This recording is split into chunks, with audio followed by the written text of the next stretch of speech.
Pumalag ang embahada ng China sa Resolution 256 na ipinasa ng Senado. Anya ito ay political stunt lamang ng mga senador. Pero nanindigan ng Senado na walang karapatan ng embassy na patahimikin sila sa sariling bansa. Si Luisa Erispe sa report.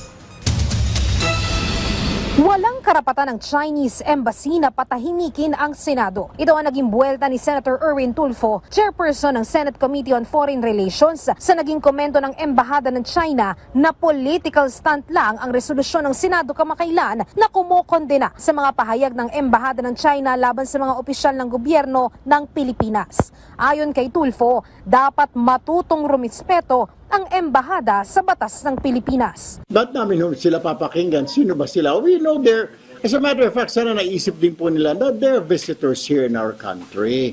At siguro kailangan nilang balikan yung Vienna Convention of 1961 na if you are a visitor here, a diplomat, dapat po respetuhin yung mga batas ng host country. Walang pwedeng magsabi sa atin na bansa na bawal tayo magpahayag na nararamdaman natin, bawal tayo magsalita.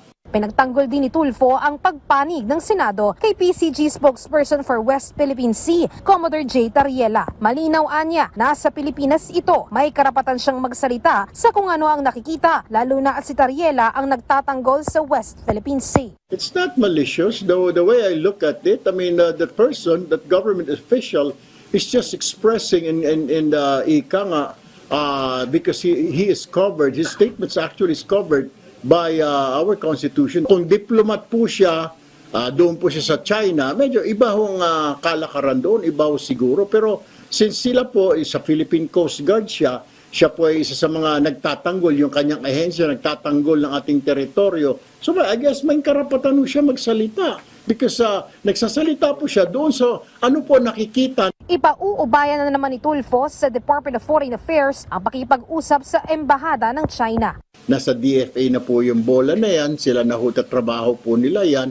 Pero karapatan din po nila siguro China magsalita ng gusto nila magsalita. We cannot stop them also. Siguro patawag niya yung ambassador, dapat sabihin ni Secretary Lazaro, tone down. Kayo muna mag-tone down kasi bisita namin kayo. Hindi po ng trabaho ng Senado yun, hindi rin trabaho ng Coast Guard. Pero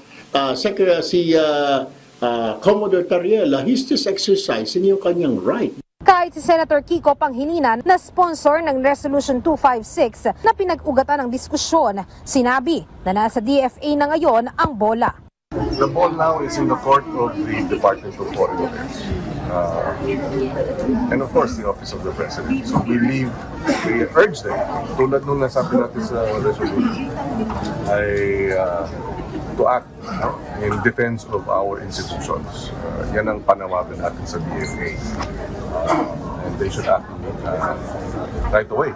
Si Senate President Vicente Sotto III, iisa rin ng sentimiento. Anya, respect begets respect. At halatang nais lang sila patahimikin ng embahada. Gate pa ni Soto, hindi yata nila alam kung papaano ang tamang diplomasya. Ayon naman kay Senator Risa Hontiveros, lehitimo ang resolusyon at bukas sila na magkaroon ng mapayapang pagresolba sa isyu sa West Philippine Sea. Pero dapat tigilan din ng China ang pangaharas sa mga barko ng Pilipinas.